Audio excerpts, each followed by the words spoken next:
Alhamdulillah wassalatu wassalamu ala Rasulillah ba'd. Jelas sekali kalau konsep Islam, salah satu dari tugas pemimpin itu adalah memberikan keberpihakan kepada orang-orang yang ditakdirkan dalam keadaan lemah atau du'afa. Itu jelas sekali dalam Quran, hadis, dan apa yang dipraktekkan oleh Rasulullah SAW. Lalu kemudian para pemimpin sesudahnya, baik Khalifah Abu Bakar As-Siddiq, Amirul Mukminin Umar bin Khattab, dan seterusnya. Bahkan dalam zaman yang jauh pun seperti Umar bin Abdul Aziz, ya, Harun Ar-Rasyid, dan para pemimpin-pemimpin menunjukkan bahwa memang salah satu fungsi yang sangat penting dari pemimpin adalah melindungi kaum du'afa. Ya. Karena itu harus menunjukkan keberpihakan yang kuat. Tetapi kita tidak boleh lupa bahwa Islam sebagai agama yang lengkap dan sempurna juga tidak menginginkan para pengusaha, para investor itu diabaikan. Mereka juga sangat dilindungi. Makanya ketika Rasulullah SAW ya dalam sebuah hadis diminta untuk menetapkan harga, ya, at-tas'ir, itu kemudian tidak serta-merta Nabi SAW menetapkan harga, ya. Begitu pula para pemimpin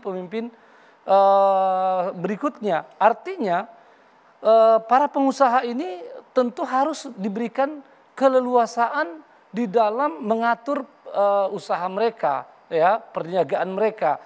Kecuali kalau terjadi kedoliman yang sangat nyata, ya.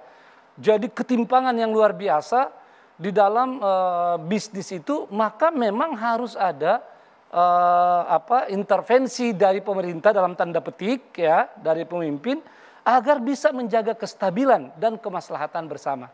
Kita perlu ketahui bahwa memang jadi pemimpin bukanlah sesuatu yang mudah, bahkan sangat berat, ya.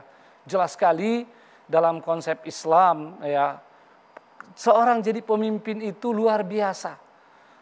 Memang keutamaannya, memang pahalanya begitu besar. Ya. Ada kemuliaan di dunia ini dan kemuliaan di akhirat. Salah satu yang dilindungi di hari kiamat nanti adalah para pemimpin. Kalau mereka melaksanakan kepemimpinan dengan sebaik-baiknya, itu dilindungi dari 7 golongan saja. Ketika orang semua kepanasan, salah satunya adalah para pemimpin. Kalau mereka menjalankan kepemimpinan dengan sebaik-baiknya, salah satunya adalah mereka berlaku adil.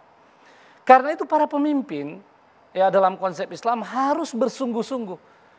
Siapa yang tidak bersungguh-sungguh dalam kepemimpinannya itu sudah jadi dosa. Ya.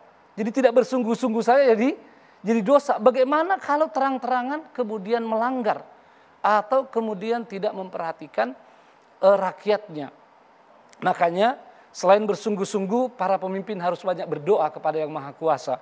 Karena tidak ada yang mudah, ya, atau kemudahan itu pada hakikatnya datang dari Yang Maha Kuasa. Allahumma la itu doa Nabi SAW. Allahumma la sahla illa ma ja'altahu sahla wa anta idza syi'ta ja'altal hazna sahla. Dan yang kedua, bahwa ya pemimpin harus bisa banyak mendengar, ya, dari rakyatnya agar kepemimpinannya dapat dilaksanakan dengan sebaik-baiknya. Bisa mendengar dan tentu bukan sekedar mendengar. Sebab kalau cuma didengar tanpa suatu perhatian dan tanpa upaya memberikan solusi, itu juga tidak menyelesaikan masalah. Makanya Muawiyah radhiyallahu anhu ditanya, ini setelah gonjang-ganjing di zaman Utsman, kemudian di zaman Ali radhiyallahu anhu ajmain. Di zaman Muawiyah sudah mulai ada ketenangan, ketentraman. Orang-orang bertanya, apa resepnya? Kata Muawiyah, saya resepnya cuma seutas benang. Orang kaget, seutas benang? Iya, benang itu saya pegang satu sisinya, dan rakyatku memegang sisi yang lainnya. Kalau mereka menariknya, saya olorkan, ya. Saya olorkan. Kalau mereka ada tuntutan dan mereka mempunyai dasar yang kuat, saya penuhi, ya. Tapi kalau untuk hal-hal kemaslahatan umum, perlu penegakan hukum dan lain sebagainya, saya tarik benang itu, ya. Dan seni agar benang itu tidak putus, inilah yang juga harus dikuasai oleh para pemimpin. Selain menguasai hukum, menguasai perundang-undangan, teori politik, seni dalam kepemimpinan agar benang yang tadi bisa ditarik ulur itu jangan sampai putus, sebab ini memang masalah. Nah, tentu saja satu lagi, agar pemimpin kita berhasil, kita semua harus membantunya, ya. Dan dalam Islam jelas sekali nasihat, ad-dinun nasihat. Salah satunya nasihat itu adalah kepada para pemimpin. Dan nasihat yang dimaksud adalah sabar, memberi kepercayaan, mendengar dan taat selama tidak melanggar, ya. Yang kedua adalah selalu menyampaikan masukan. Seperti acara catatan demokrasi ini bahagian daripada membantu pemimpin, ya, dan termasuk para pembicaranya. Dan yang ketiga, membantu dengan apa yang kita bisa, tenaga, waktu, termasuk harta. Jadi para investor, para pengusaha tentu sangat perlu membantu pemerintah dan tentu masyarakat dengan bantuan harta mereka di saat-saat krisis. Dan terakhir sekali, pada akhirnya mari kita semua berusaha untuk menyelesaikan masalah, mencari jalan keluar terhadap berbagai krisis yang dialami bangsa kita atau persoalan bangsa kita dengan semangat kebersamaan, rasa cinta, selalu saling percaya.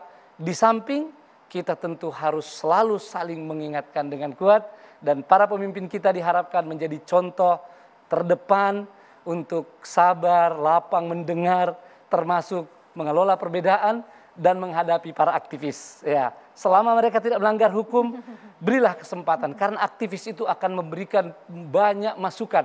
Kata Umar bin Khattab, saya sangat berterima kasih pada orang ahda ilaina uyubana.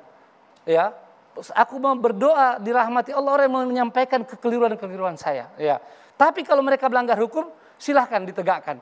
Tapi kalau mereka tidak melanggar, rehabilitasi, ya, dan perbaiki nama mereka. Wassalamualaikum warahmatullahi wabarakatuh.